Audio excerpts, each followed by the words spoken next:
जब से NEET 2024 exam का रिजल्ट आया, मुझे नहीं लगता आप में और हम में से किसी ने एक पल भी सुकून का बिताया होगा जहां हमारा दिमाग शांत। रोज एक नई कंट्रोवर्सी अनवील होती है, रोज एक नया नोटिस आ जा रहा है जो आपके करियर पाथ को एडवर्सली इफेक्ट कर रहा है और आप डिसीजन लेने में सक्षम नहीं हो पा रहे कि आगे क्या होगा।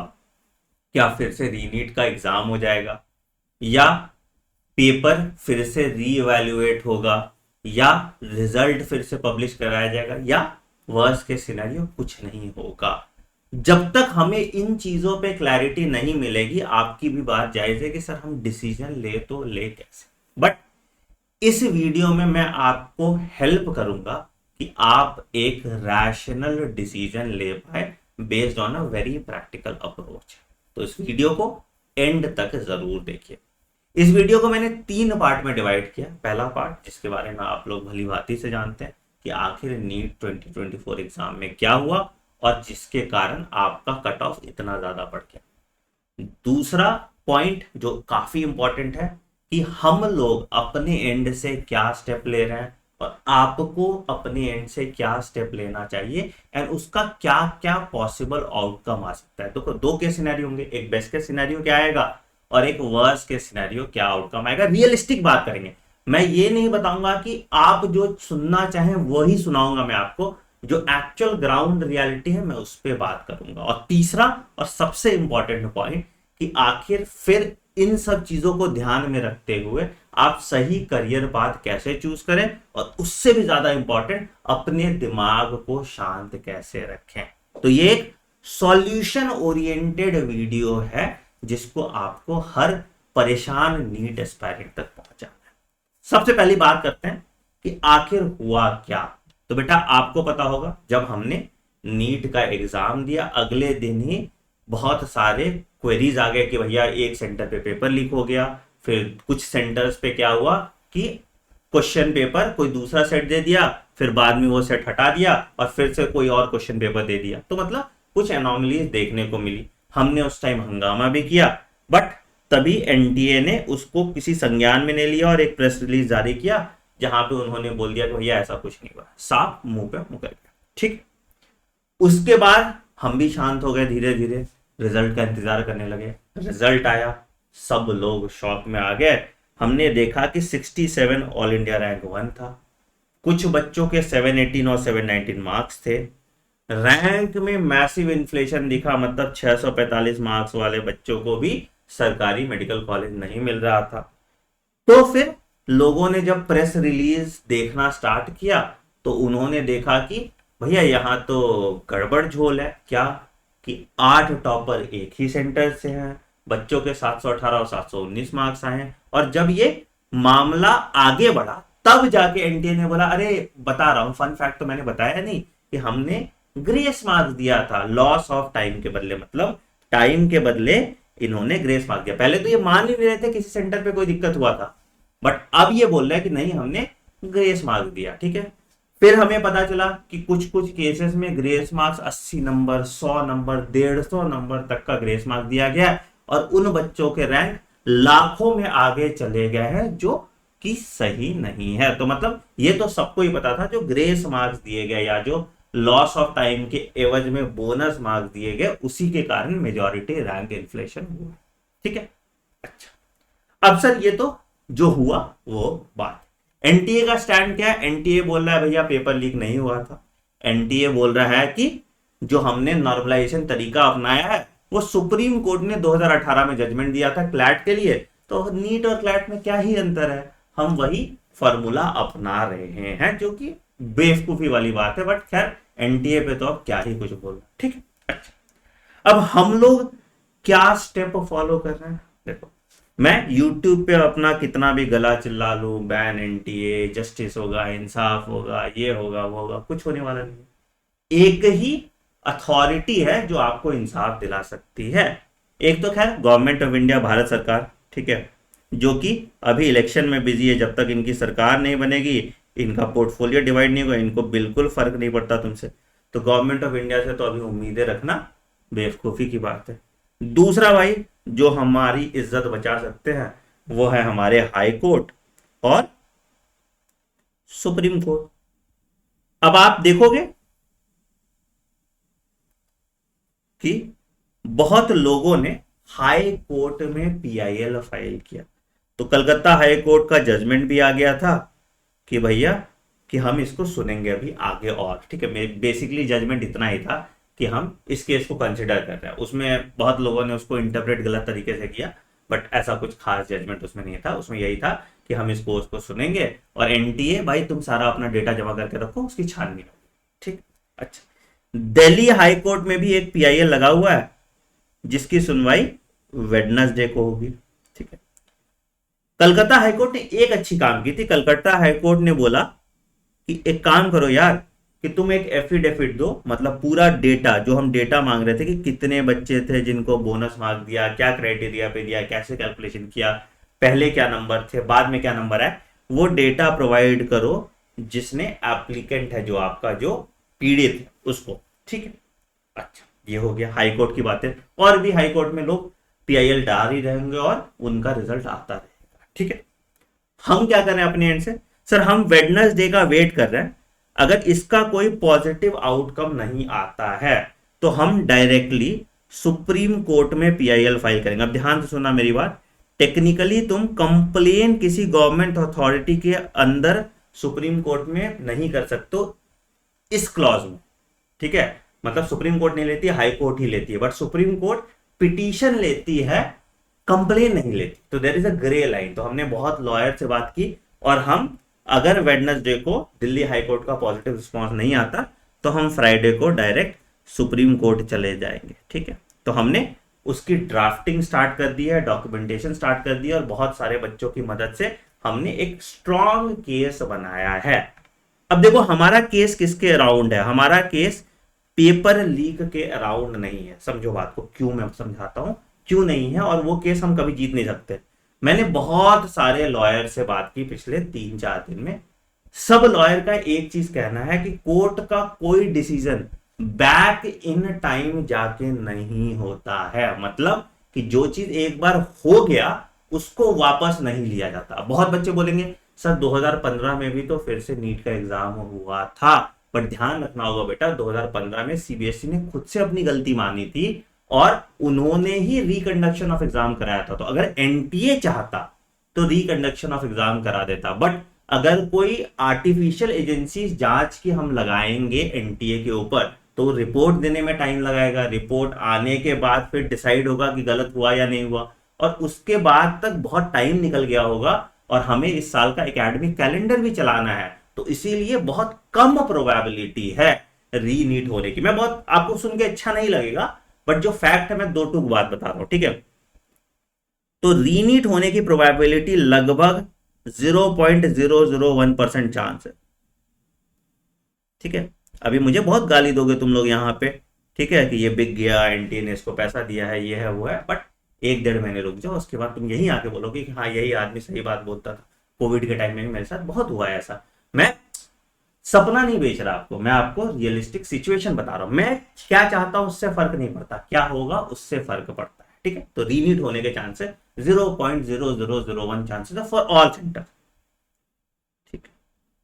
तो हम जो अपना पिटीशन बना रहे हैं वो इसके अराउंड बना रहे हैं। पहला कि भाई कि आप डेटा पब्लिक करो, जो शायद कोलकाता हाईकोर्ट के डिसीजन के बाद आ जाएगा। क्या कि कितने बच्चों को बोनस मार्क्स मिला है, किस बेसिस पे मिला है और क्या ये तरीका सही है, ठीक है, मेथड सही। ऑब्वियसली कोई भी बेवकूफ इंसान नहीं बता देगा कि नहीं भैया ये मेथड तो गलत है। तो इसके बेसिस पे हम कोर्ट से निर्देश लेने की कोशिश करेंगे कि रीपब्लिश ऑफ रिजल्ट हो। क्या हो? री पब्लिश हो रिजल्ट। अब बोलोगे सर 1500 बच्चे का ही तो ग्रेस मार्क्स है, क्या फायदा हो जाएगा? बेटा ये डेटा इससे बहुत ज्यादा होगा। मैंने कल एक वीडियो डाला था, मेरे पास 1000 ओएमआर ऐसे आ गए जिसमें एनोमली है। तो तुम सोचो एनटी के पास 1500 ही बच्चा होगा, तो ये नहीं होगा, ठीक है। तो ये डेटा 15,000 से भी ज्यादा होगा और इससे मैं दावा कहता हूं कि आपका कट ऑफ 630 635 तक चला जाएगा, जो आपके लिए बेनिफिशियल हो जाएगा। ठीक है, तो हम रिजल्ट को रीपब्लिश कराने की कोशिश करेंगे। और अगर मान लो जिन बच्चे जो सेंटर पे है, जो अफेक्टेड सेंटर है, कि बोले हाँ नहीं भैया उन बच्चों का क्या करना है, उनको कैसे करना है, तो time can only be compensated with time. तो अफेक्टेड सेंटर्स पे हम क्या करेंगे, अफेक्टेड सेंटर्स के लिए आप रीनीट करा दीजिए। जितने बच्चे हैं 1500 बच्चे आप कह रहे हो ना इफेक्ट हुए, तो 1500 बच्चे के लिए आप रीनीट करा दीजिए। ठीक है, तो यही बेस्ट केस सिनेरियो आउटकम है। देखो ये तुम्हारा बेस्ट केस सिनेरियो है। अब इसका एक डार्क साइड भी समझो। हमने खूब केस किया, मतलब तुम्हें लगा 15 लाख रुपए लगता है सुप्रीम कोर्ट में पूरा किया का सारा प्रोसीजर वगैरह ड्राफ्टिंग करने में, बट हम और कुछ टीचर्स मिलके इसको झेल रहे हैं। मैं चाहता तो तुम लोग से 10-10 रुपए मांग लेता, बट क्यों ये करना है ना। तो बेस्ट के सिनेरियो बेटा ये, ठीक है। वर्स्ट के सिनेरियो क्या है, वर्स्ट के सिनेरियो है कि जो आज हुआ, जो आज हालत है, जो आपका रिजल्ट आज है वही रह जाएगा, इसमें कोई चेंज नहीं होगा। और इसकी भी प्रोबेबिलिटी है, बहुत सुनने में खराब लगेगा, बट मुझे लॉयर्स को मैटर समझाने में इतना टाइम लग जा रहा है। कोर्ट में जो जज है, जिसको नीट के बारे में ज्ञान नहीं है, बहुत ज्यादा जानकारी नहीं है उनको नीट के बारे में, वो जब फैसला लेंगे तो वो डेटा के बेसिस पे फैसला लेंगे। ऑन पेपर एनटीए एक स्ट्रॉन्ग केस प्रेजेंट करेगा, और जिसमें जो हम जो व्हाट्सएप मैसेजेस के स्क्रीनशॉट दिखाते हैं या हम जो वीडियोस दिखाते हैं टेलीग्राम के, वो एडमिसेबल एविडेंसेस नहीं होते। एक ही एडमिसेबल एविडेंस है आपका, दैट इज आपकी ओएमआर की कॉपी और जो स्कोर कार्ड है जो एनटीए ने डेटा पब्लिक किया, हम उसी के बेसिस पे केट लग रहे हैं। ठीक है, तो यही दो सिनेरियो हो सकता है, और ये देखते हैं कि ये सिनेरियो आएगा। ठीक है, अब ये सब होने में कितना टाइम लगेगा सर, ये रिजल्ट आने में कितना टाइम लगेगा, लगभग ये सब होने में 1 मंथ का टाइम लग जाएगा। ठीक, अब इसमें यह हो सकता है कि इस टाइम पे काउंसलिंग पे शायद स्टे लग जाए। ठीक है, बहुत बच्चों ने बोला कि कलकत्ता हाईकोर्ट ने काउंसलिंग पे स्टे लगा दी। कलकत्ता हाईकोर्ट के पास अथॉरिटी नहीं है कि वो काउंसलिंग पे स्टे लगाए, क्योंकि एनटीए फिर उस मैटर को सुप्रीम कोर्ट में चैलेंज कर देगा, क्योंकि कलकत्ता हाईकोर्ट का जुडिक्शन वेस्ट बंगाल तक ही आता है ना, तो इसीलिए ये वाला चीज आपको ध्यान रखना है, तो काउंसलिंग पे स्टे लग जाए। ठीक है, तो ये पूरा चीज है। दूसरा ये चीज हो सकता है कि सीबीआई इंक्वायरी हो जाए, ताकि आगे जो लोग भी इन्वॉल्व है वो पकड़े जाए और नीट 2025 में आपके साथ गलत ना हो। बट ये सीबीआई इंक्वायरी से ये बात पे मत रहिएगा खुशफहमी में कि इससे रीनीट हो जाएगा। सीबीआई इंक्वायरी में बहुत ज्यादा टाइम लगेगा, उसके बाद जब तक वो टाइम पास होगा तब तक आपका काउंसलिंग हो जाएगा, आपका एडमिशन हो जाएगा, तो रीनीट होने की संभावना बहुत ज्यादा कम है। ठीक है, तो ये आपका पूरा सिनेरियो है। क्या सर, बेस्ट केस सिनेरियो मेरा क्या है, बेस्ट केस सिनेरियो है कि हमारा रिजल्ट रीपब्लिश हो जाए, हमारा कट ऑफ कंसिडरेबली नीचे हो जाए। वर्स्ट केस सिनेरियो क्या है, वर्स्ट केस सिनेरियो कुछ भी नहीं हो, हम केस हार जाए, हमारे 15 लाख पानी में गए छपा, बट ठीक है, हम वो रिस्क लेने के लिए तैयार हैं, और इन सब का रीजन आते आते तक 1 महीने का टाइम। तो आपको क्या करना चाहिए इस केस में, ठीक है। अब देखो कोहर्ट वाइज में बच्चों की बात करते हैं। सबसे पहले जो सबसे ज्यादा अफेक्टेड बच्चे हैं, दैट इज 650 से 600 मार्क्स वाले बच्चे, ये सबसे ज्यादा इफेक्टेड है। देखो यार, मैं दुख समझता हूं जिसके 715 मार्क्स हैं उनको एम्स दिल्ली नहीं मिलेगा, but I come from a very decent college, ठीक है, सब दिन से मैंने पढ़ाई की है, तो मैं बताता हूँ यार कि कुछ खास अंतर नहीं पड़ जाता एमबीबीएस में। पीजी में तुम एम्स जाने का सपना पूरा कर लेना, तुम स्मार्ट हो, तुम जिंदगी में अच्छा कर लोगे, तो इसको अपने दिल पे मत रखना कि मुझे दिल्ली का कॉलेज नहीं मिला, मुझे कोई टीयर बी कॉलेज मिल गया, मेरे कॉलेज में पढ़ाई नहीं होती, मेरे कॉलेज का इंफ्रास्ट्रक्चर नहीं है। आपको एक सरकारी मेडिकल कॉलेज मिल गया जो लाखों बच्चों का सपना है, और आप वो सपना जी रहे हैं। तो आई नो आपके साथ गलत हुआ, आपने बहुत मेहनत की, बट हमेशा हम जितना हार्डवर्क डालते हैं उसका उतना आउटपुट हमको नहीं आता, तो इट इज फाइन। तो 650 प्लस वाले जो बच्चे हैं वो थोड़ा राहत की सांस ले सकते हैं, क्योंकि उनको प्रोबेबिलिटी है सरकारी मेडिकल कॉलेज मिलने का, और उन्हें जो कॉलेज मिल रहा है उनको उसमें एडमिशन ले लेना चाहिए। ठीक, दिक्कत और बुरा मुझे इन बच्चों के लिए लग रहा है, क्योंकि ये बच्चे बेचारे आके यहाँ पे लट गए, खास करके जो 650 से 630 वाले मार्क्स वाले, इसको 602 कोट में डाल देते हैं, ठीक है, इसको 630 वाला पहले कर लेते हैं और फिर बाद में 650 वाला कर 630। टेक्निकली यार ना, मैंने भी इनके साथ गलत किया। मैंने इनको गारंटी दे दी थी कि भाई तुम्हें कॉलेज इस साल तो मिल ही जाएगा, तुम मेडिकल कॉलेज की पढ़ाई करना स्टार्ट कर दो, ठीक है। और अब क्या ही बोलूं मैं उसको। एनीवेज, तो जो ये 630 से 650 है जो मार्क्स वाले बच्चे हैं, अगर इनका रीपब्लिश हो गया तो इनको गवर्नमेंट कॉलेज मिल जाएगा। अगर नहीं हुआ तो इनको गवर्नमेंट बीडीएस मिल जाएगा। अब बोलोगे सर मुझे बीडीएस नहीं कर, बिल्कुल मैं समझ सकता हूं, ठीक है। तो ये आपका कॉल होगा बेटा कि आप गवर्नमेंट बीडीएस लेते हैं या ड्रॉप लेते हैं। आप गवर्नमेंट बीडीएस लेते हैं या ड्रॉप लेते हैं, ठीक है। बट अभी तो तुम्हें ना इस पे क्लैरिटी है, ना इस पे क्लैरिटी है, ना इस पे क्लैरिटी है, और ये क्लैरिटी आने में 1 महीने का टाइम लगेगा। तो क्या करोगे? तो अगर तुम्हारा 100% है कि मैं ड्रॉप नहीं लूंगा, मुझे भरोसा नहीं है एनटीए पे, बट एनटीए के ऊपर अपना डिसीजन जिंदगी का मत बनाओ। एनटीए एक बॉडी है, आएगी जाएगी, तुम्हारा जिंदगी बहुत लंबा है, और एक बार तुम्हारे साथ गलत हो गया इसका मतलब नहीं कि हर बार गलत हो, ठीक है। तो तुम्हें अपने कैपेबिलिटी पे भरोसा रखना चाहिए, ठीक है। तो अगर फिर भी तुम्हारा है कि नहीं मेरा सैचुरेशन क्रॉस कर गया, मैं अब ड्रॉप नहीं ले सकता, मेरे मेंटल हेल्थ के लिए अच्छा नहीं है, तो फिर आप आराम से काउंसलिंग का वेट कीजिए, ठीक है, और कहीं घूमने चले जाइए, थोड़ा दिमाग साथ रहेगा, क्योंकि आप पैनिक मोड पे ऐसे तो रहेंगे। जहां भी अनसर्टेनिटी होता है बेटा, वहां पे बच्चा पैनिक मोड पे रहता है। तो आप काउंसलिंग का इंतजार कीजिए, थोड़ा कोई टीवी सीरीज देखिए, थोड़ा अपने आप को डिस्ट्रैक्टेड रखिए, थोड़ा घूमिए घामिए। घर वालों से भी मैं रिक्वेस्ट करूंगा इन पे ज्यादा प्रेशर ना डालें, ठीक है।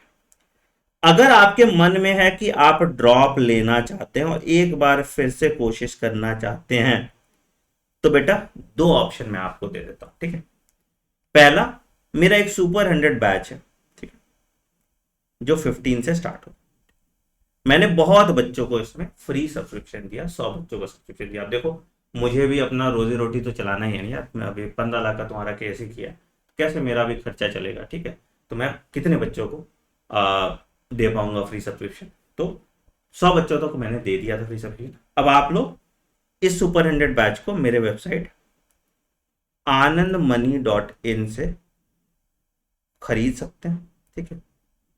इस बैच की प्राइस है ₹4,999, और ये ऑनलाइन बैच है, और ये स्टार्ट होगा 15 से, जहां पे बिल्कुल जीरो लेवल से आपको पढ़ाया जाएगा। बेस्ट टीचर्स पढ़ाएंगे, मैं और मेरी टीम पढ़ाएंगे और एश्योर करेंगे कि आपका सिलेक्शन हो जाए, ठीक है। अच्छा, बहुत अच्छी बात है। बट सर मेरा बाद में रिजल्ट रीपब्लिश हो गया, मुझे कॉलेज मिल गया, तो क्या होगा? तो अगर आपका जैसे ही रिजल्ट रीपब्लिश होता है या आपको कॉलेज मिलता है, नो क्वेश्चन आस्क्ड, 100% रिफंड आपका हो जाएगा, पूरा का पूरा पैसा। तो आपका 1 रुपया भी इसमें डूबेगा नहीं, आपको डिसीजन लेने में आसानी है, ठीक है। अच्छा, कुछ बच्चे ऐसे होंगे सर ऑनलाइन आप घर पे रहने की हिम्मत नहीं है, तो ऑफलाइन ऑप्शन बताइए। तो बेटा हम ऑफलाइन में भी आपके लिए एक रेसिडेंशियल स्कूल खोले, ठीक, जिसकी फीस है 1,50,000 और प्लस हॉस्टल का अलग से चार्ज आप, ठीक है। अभी जो फीस है आपकी 1,50,000, अगर आपके 620 प्लस मार्क्स या 630 प्लस मार्क्स, ठीक है, तो हम आपको 60% स्कॉलरशिप दे देंगे। चलो यार 70% स्कॉलरशिप दे देंगे, मुझे चाहिए इस तरह के अच्छे बच्चे, ठीक है। बट आप ऑफलाइन के लिए अगर सोचिएगा तो ये नतीजा आने के बाद सोचिएगा, 1 महीने बाद, अभी मत सोचिएगा। अभी आप ऑनलाइन से पढ़ना स्टार्ट कीजिए, क्योंकि ऑफलाइन तुम आ जाओगे हॉस्टल ले लोगे, यार मुझे हॉस्टल के पूरे साल के पैसे देने पड़ेंगे, ठीक है। तो ये तब सोचना जब तुम 100% श्योर हो ड्रॉप लेने के लिए, ठीक है। ये वाला ऑप्शन हो गया, ठीक है। तीसरा ऑप्शन होगा सर कि आपको पार्शियल ड्रॉप लेना, ठीक है। पार्शियल ड्रॉप कैसे ले सकते हो? पार्शियल ड्रॉप या तो आप बीडीएस ले लेना गवर्नमेंट, या बीएमएस ले लेना, और उसके बाद आप अपने से, देखो आपने पढ़ाई तो की है, 200 प्लस मॉक टेस्ट करना, ये भी मैं आपको अवेल करा दूंगा, और इसकी एनालिसिस करना, और रिवीजन करके तुम अगले साल नीट दे देना, तो तुम पार्शियल ड्रॉप ले सकते हो। तो ये बात हो गई मोर और लेस 650 से 630 वाले बच्चों की, ठीक है। अब आ जाते हैं इधर थोड़ा और नीचे, कि मान लो कि 600 से 630 वाला बच्चा क्या करेगा।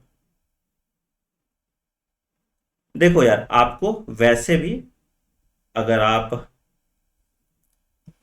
मतलब ये रिजल्ट का स्कैम नहीं हुआ तो भी बहुत कम चांस थे आपको सरकारी मेडिकल कॉलेज मिलने के। मतलब इस बार तो हमने ये प्रेडिक्ट तो किया ही था, कट ऑफ 630 तक तो चला जाएगा, ठीक है। आपके पास भी वही ऑप्शन है सर, कि या तो आप ड्रॉप ले लीजिए, ठीक है, या तो आप पार्शियल ड्रॉप ले लीजिए, और बीडीएस, बीएमएस, बीपीटी, जो कोर्सेज आपको अच्छे लगते हैं।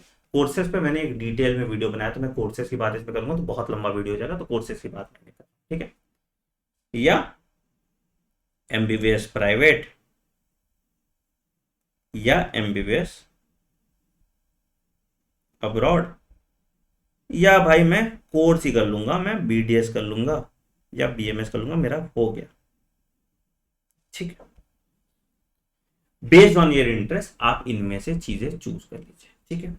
कैसे डिसाइड करना है कि मुझे ड्रॉप लेना है कि नहीं लेना? आपके अंदर शक्ति बची है तो ड्रॉप लीजिए, नहीं बची है तो मत लीजिए, किसी के प्रेशर में आकर ड्रॉप मत लीजिएगा, ठीक है। पार्शियल ड्रॉप से क्या फायदा होगा? पार्शियल ड्रॉप के साथ एक मेंटल पीस आपको रहेगा, एक बैकअप प्लान का ऑप्शन रहेगा। तो पार्शियल ड्रॉप आप बीडीएस और बीएमएस के साथ ले सकते हैं। सिर्फ उन बच्चों के लिए मैं बोल रहा हूं जिनके 600 तक नंबर आ रहे हैं, ठीक है। एमबीबीएस प्राइवेट अगर आप अफोर्ड कर सकते हैं तो आपको लगभग 80 लाख के पैकेज का कॉलेज मिलेगा। जी हाँ, 70,000 रैंक आपका है, 600 तक, तो 80 लाख का ही पैकेज का कॉलेज आपको मिलेगा, ठीक है। एमबीबीएस अब्रॉड की बात करेंगे तो आप नेपाल जा सकते हैं, वो भी जल्दी जाना पड़ेगा क्योंकि सीट्स भर गई हैं, ठीक है। तो नेपाल में भी आपको 55 लाख का पैकेज। ये एडमिशन्स के रिगार्डिंग कुछ भी आपको क्वेरी है तो मेरे साथ एक कॉल बुक कर सकते हैं आप, topmate.io/anand_, ठीक है। यहाँ पे कैलेंडर इनवाइट आपको चला जाता है और हम लोग 1-on-1 बात करते हैं, ठीक है। तो ये आपका हो गया 600 से 630 मार्क्स वाले बच्चे, ठीक है। बहुत बच्चे ऐसे सोचते हैं कि अरे सर बीडीएस नहीं करना, बीडीएस करियर में कुछ होता नहीं है, स्कोप नहीं है। बेटा बीडीएस में भी बहुत स्कोप है, बीएमएस में भी बहुत स्कोप है। मैंने डिटेल में बताया कि किसको बीडीएस चूज करना चाहिए, किसको बीएमएस चूज करना चाहिए, नीचे डिस्क्रिप्शन में वो वीडियो दिया हुआ होगा, ठीक है। तो ये 600 मार्क्स वाले की बात, ठीक। अब 550 से 600 मार्क्स,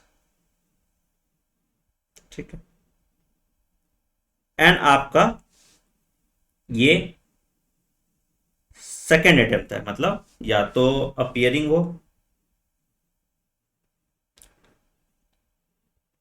फर्स्ट ड्रॉप है, ठीक है, मतलब अपियरिंग और फर्स्ट ड्रॉप है, और आपके 550 से 600 मार्क्स आ रहे हैं बेटा, आप एक और ड्रॉप लीजिए, 3 अटेम्प्ट आपको लेना चाहिए, ठीक है, ठीक है। अगर आपका मोर देन 2 ड्रॉप है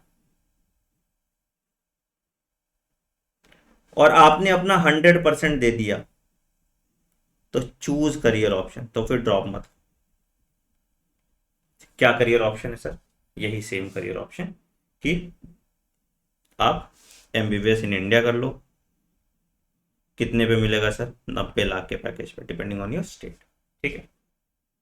एमबीबीएस अब्रॉड कर लो, भाई नेपाल जा सकते हो आप, बांग्लादेश जा सकते हो। मैंने एमबीबीएस अब्रॉड पे भी एक डिटेल वीडियो है, डिस्क्रिप्शन में उसका भी लिंक है, ठीक है। या फिर अगेन बीडीएस या बीएमएस या फार्मा नर्सिंग, जो भी आपको सही लग रहा है वो आप कर लो। अब सर क्या मुझे बीडीएस गवर्नमेंट मिलेगा? नहीं, बीडीएस आपको प्राइवेट मिलेगा। यहाँ पे भी बीडीएस आपको प्राइवेट मिलेगा, बट सस्ते होते हैं, आपको लोन मिल जाता है, आप कर सकते हैं, ठीक। ये वाला चीज हो गया। अगर आपने 100% अपना नहीं दिया है तो आप ड्रॉप, ठीक है। 550 से 600 मार्क्स तक, अब यहां तक भी आप पार्शियल ड्रॉप ले सकते हैं। इससे कम नंबर वाले पार्शियल ड्रॉप ना लें, तो यहां पे भी आप पार्शियल ड्रॉप ले सकते हो, ठीक है। ड्रॉप, पार्शियल ड्रॉप का सॉल्यूशन मैंने आपको बता दिया। आप मेरे साथ ऑनलाइन भी पढ़ सकते हैं, ऑफलाइन भी पढ़ सकते हैं। ऑफलाइन के लिए डॉक्टर आनंद रेसिडेंशियल स्कूल है, नीचे हेल्पलाइन नंबर दिया होगा, आप इसके बारे में और जानकारी ले सकते हैं, ठीक है। ठीक हो गया सर, ये 550 है, ठीक है। अब लेस देन 550 मार्क्स, अब मैं इनको सबको एक ही कोहर्ट में रख रहा हूं बेटा, क्योंकि कोई खास डिफरेंस हो नहीं जाता सरकारी कॉलेज के एस्पेक्ट में अगर आप देखो तो, ठीक है। तो लेस देन 550 मार्क्स वाला, अगेन अगर अगर आपका ये लेस देन 550 मार्क्स 300 से भी कम है, ठीक है, तो आप कोई और करियर ऑप्शन चूज कर लीजिए, क्योंकि given the amount of high cut off, ठीक है, आपको दिक्कत आएगी। तो 300 से कम है और 3 ड्रॉप तुमने ले लिया या 3 अटेम्प्ट ले लिया है, तो करियर ऑप्शन चूज कर लो, आपको और ड्रॉप नहीं लेना चाहिए, ठीक है। अगर ग्रेटर देन 300 है और 550 के बीच में है, तो आपको ड्रॉप लेना चाहिए। अगर आपके लेस देन 3 ड्रॉप हुए हैं, तो अगर 3 ड्रॉप से ज़्यादा आपके भी हो गए हैं और आपने अपना 100% दे दिया है, तो आपको अल्टरनेट करियर ऑप्शन चूज कर लेना चाहिए। ये रैशनल डिसीजंस आपको लेने पड़ेंगे, ठीक है। सिंपल है, समझा दिया मैंने आपको, ठीक है। अब बहुत ऐसे बच्चे होंगे जो क्वालिफाई नहीं कर पाए और उनको करना था एमबीबीएस अब्रॉड। वो कैलकुलेशन ही उन्होंने ऐसे ही किया था कि भैया मैं बस क्वालिफाई करूंगा और एमबीबीएस अब्रॉड चला जाऊंगा। तो भैया जिनको ये क्लैरिटी है कि मुझे प्राइवेट जाना है, क्वालिफाई करना है, एमबीबीएस अब्रॉड करना है, वो ड्रॉप ले लीजिए इस साल, क्योंकि इस साल तो क्वालिफाई कर ही जाओगे और फोकस आपको सिर्फ बायोलॉजी पे रखना है। अब ये नहीं ड्रॉप लेने के बाद कि मैं 600 ला लूंगा, नहीं। अगर आपने 80-90 नंबर आया तो आपको मेहनत करनी पड़ेगी, तो आप फोकस बायोलॉजी पे रखिए और उसके हिसाब से अपनी तैयारी कीजिए, ठीक है। तो मोटा मोटी मैंने आपको फ्लो चार्ट बता दिया कि किस सीक्वेंस में आपको तैयारी करनी है, किस सीक्वेंस में आपको समझना पड़ेगा इन चीजों को, ठीक। तो मैं एक फ्लो चार्ट आपको दे देता हूं, देखो जैसे कि मान लो तुम्हारा स्कोर क्या है, ठीक है, उसके बाद ड्रॉप, कुछ आप सवाल पूछेंगे, क्या आपने आपका 100% दिया था, आपके कितने अटेम्प्ट थे, और क्या आपके अंदर जील है, वो लॉजिकल बात पे, ठीक है, उसके हिसाब से आप डिसाइड करोगे, ठीक है। मेरी फैमिली कंडीशन के हिसाब से मुझे बैकअप चाहिए, तो पार्शियल ड्रॉप, ठीक है। और ये भी नहीं हो रहा तो मैं फिर एडमिशन का स्कोप देखूंगा। कहां देखूंगा, उस पे मैंने आराम से बता दिया, ठीक है। तो टेक्निकली कौन कौन से बच्चे मझधार में फंसे हुए हैं, मझधार में सिर्फ ये वाले बच्चे फंसे, ये वाले 650 से 630 वाले जो बच्चे हैं, ये मझधार में फंसे हुए हैं। मैं जनरल कैटेगरी की बात कर रहा हूँ, यूआर कैटेगरी की बात कर रहा हूँ, ठीक है। और अगर आप SC ST हैं या और कोई कैटेगरी है, यूआर कैटेगरी OBC EWS, ठीक है, OBC और EWS की बात करो, ठीक है। अगर आप SC ST हैं तो आपका ये मझधार वाला स्कोर नीचे आ जाएगा। तो यहाँ पे सिर्फ आपको थोड़ा टाइम लगेगा डिसीजन लेने में, बाकी सब लोगों के लिए तो सेम ही सिचुएशन है। आप किस उम्मीद में हैं, आप इस उम्मीद में हैं कि री नीट हो जाएगा, ठीक है, मुझे 20 दिन का टाइम मिलेगा पढ़ने का और 20 डेज में मैं नीट फोड़ के एकदम चमत्कार कर दूंगा।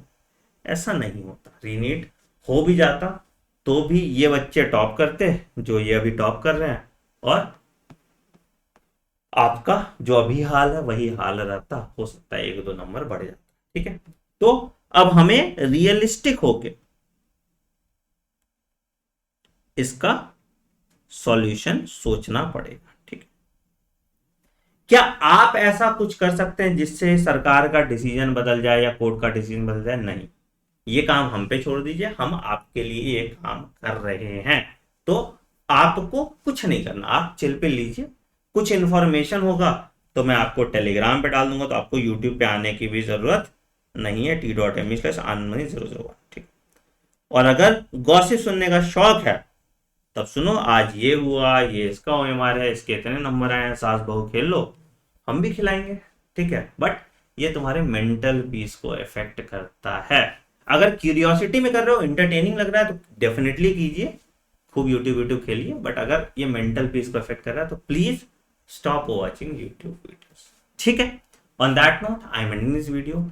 कुछ भी मेरे से मदद चाहिए आप, ठीक है, अब ये मत करना #रीनीट ये वो वगैरह वगैरह, ठीक है।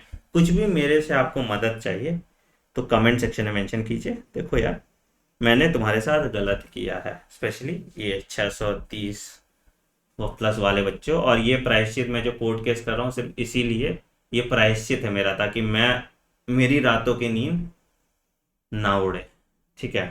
तो बताना, कुछ भी मेरे लायक सेवा होगा तो मैं ज़रूर करूँगा। Thank you. प्लीज़ इस मैसेज को, पॉजिटिव मैसेज को बच्चों तक शेयर कीजिएगा और बताइएगा कि उन्हें आगे क्या करना चाहिए। Thank you.